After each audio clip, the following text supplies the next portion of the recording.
How did Steven Hackett become a legend of the Systems Alliance? For a man with such a vague background in a story that is otherwise known for its deep and sprawling lore, there isn't much known about his path to becoming the supreme leader of humanity's military. What is known, however, does paint a consistent picture in what is ultimately a rise that rivals that of some of Earth's mightiest heroes, and would prove to be a fortunate development as humanity faced its darkest hours.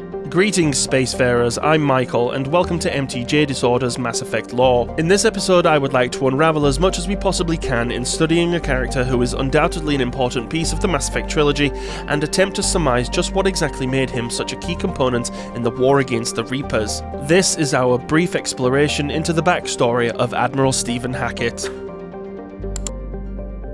Born in 2134 to a single mother in Buenos Aires, Argentina, Steven Hackett grew up in a world that was in a transitional period both socially and politically. Humanity had not yet discovered the wonders of Mass Effect technology and were still on the fringes of being a truly spacefaring species. Though the Earth had been undergoing levels of rapid globalization for quite some time by this point, the Argentine Republic remained an independent nation sitting firmly at the forefront of human advancement in the 22nd century. This leads me to believe Hackett had a stable yet somewhat fractured upbringing, without both parents in his life but a strong social safety net keeping him from foundering. Sadly, that would not be able to stave off adversity for the young man, as at the age of 12, his mother would fall ill. Earth, despite the advances in medical science, found itself burdened by overpopulation, and with nowhere besides Luna for people to go, Mars at this point was not a viable destination for colonists, the controlling of spreading diseases was a near impossible task. And so, in 2146, a pandemic struck, causing much of the world's healthcare systems to buckle under the stress.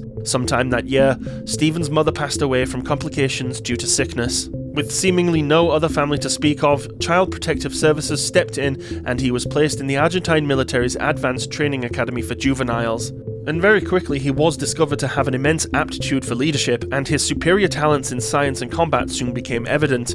For the remainder of his juvenile years, he remained effectively in the custody of the state. Just 2 years into his time at the Academy, life would change for all of humanity forever. When an expedition discovered Prothean ruins on Mars in late 2148, hysteria swept across the solar system, leading to a widespread cultural and political zeitgeist, which, being a ward of the state of Argentina, Steven Hackett would thoroughly feel the effects of, as just 1 year later in 2149, his country would be one of the first nations to sign the Systems Alliance Charter, joining humanity's first official interplanetary government.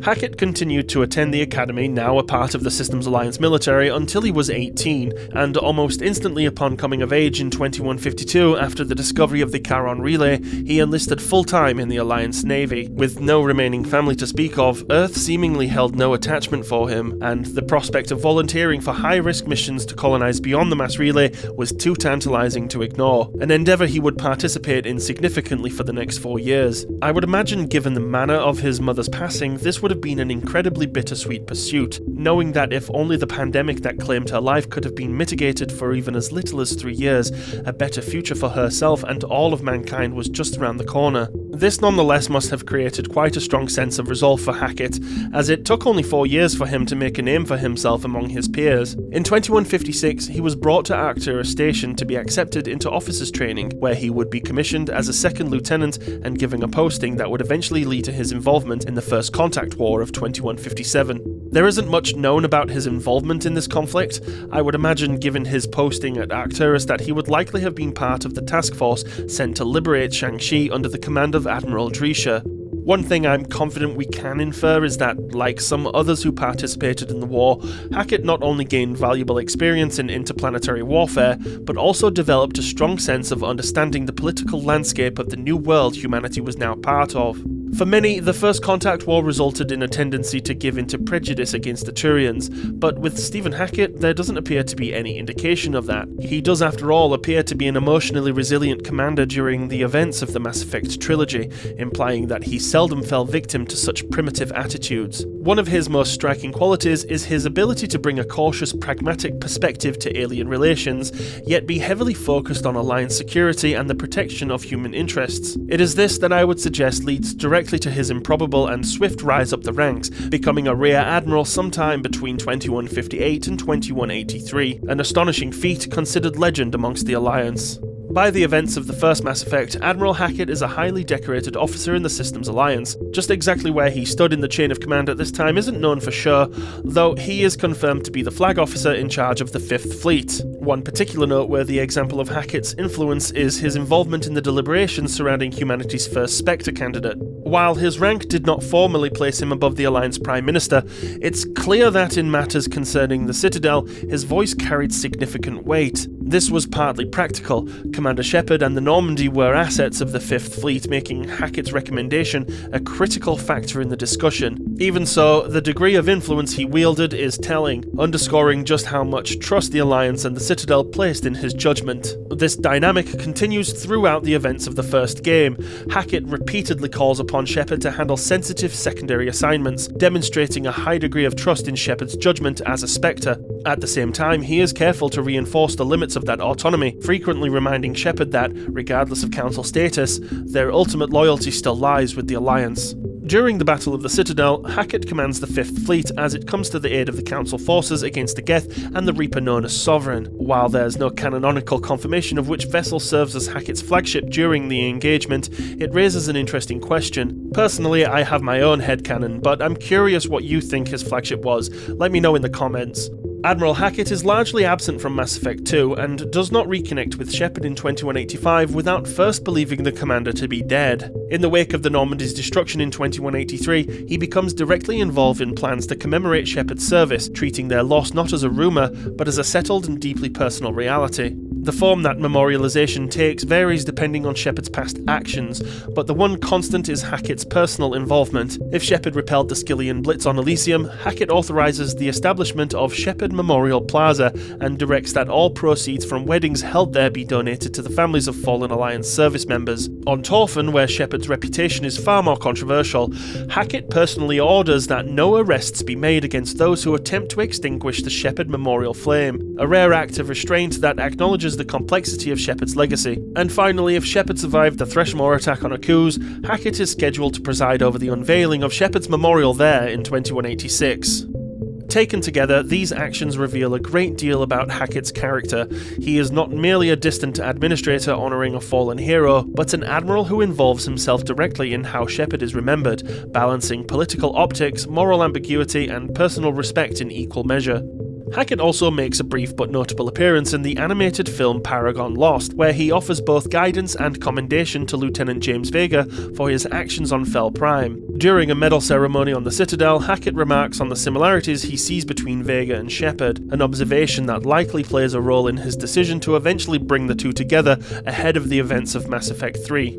We do at least know the identity of his flagship during this time, the SSV Orizaba, a Kilimanjaro-class dreadnought, though at some point in 2186 he would transfer his flag to the state-of-the-art SSV Everest. After learning of their survival, Hackett's relationship with Shepard reaches a far more personal level during the events of the arrival incident. Rather than issuing a standard Alliance directive, he asks Shepard for a personal favour, the rescue of his friend, Dr. Amanda Kenson, who has been captured by Batarians deep in Batarian space.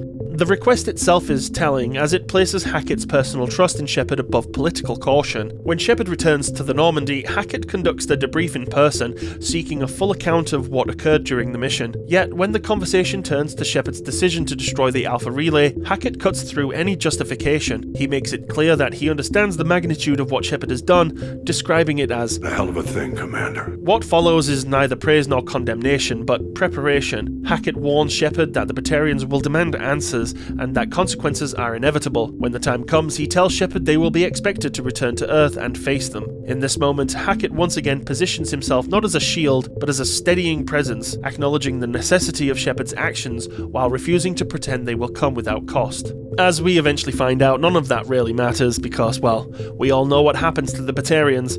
And that brings us up to the events of Mass Effect 3, the entry into the series where Admiral Hackett truly shines. By the start of the Reaper invasion in 2186, Steven Hackett has risen to the rank of Fleet Admiral, placing him at the very top of the Alliance Navy as humanity faces its greatest crisis. As deep space outposts begin to fall silent, Hackett mobilizes what forces he can, but the Reapers prove overwhelming. The opening battles force him to sacrifice the 2nd Fleet to save the 3rd and 5th, a decision that results in what he later describes as the worst military defeat in human history, and he clearly feels the weight of that defeat. From that point forward, Hackett becomes the strategic backbone of the galactic war effort. He reinstates Shepard into Alliance service, directs them toward the discovery of the Prothean superweapon on Mars, and remains in near constant contact via quantum entanglement communications. While Shepard operates on the front lines, Hackett coordinates the broader war, overseeing the construction of Project Crucible and committing the remnants of the Alliance fleet to its protection. In the final hours of the war, Hackett assumes command of the assembled galactic fleets,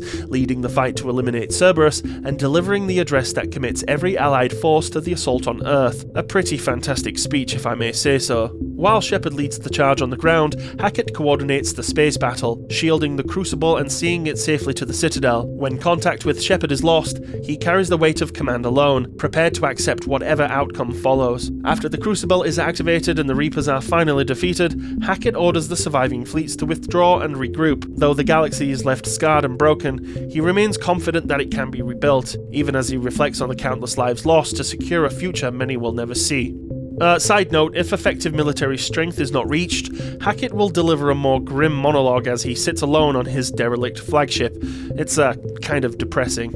This one-of-a-kind admiral's early life gave little hint of the legend he would become, though the qualities that define him are clear in the character we see throughout the games. By 2186, he was humanity's steady hand in its darkest hour, absorbing defeat, making impossible choices, and keeping fleets and hope alive when all else fell. Not a hero in the spotlight, but the constant who, as Major Kerrihy often said, held the line. That is Steven Hackett. Thanks for watching. For more Mass Effect related content, don't forget to like, share and subscribe to the channel if you haven't already, and hit the bell notification icon to be informed of the next one. If you want to know more about the Systems Alliance specifically, I have an entire series you can take a look at right here. Keyless Ally, my friends, and until next time. I should go.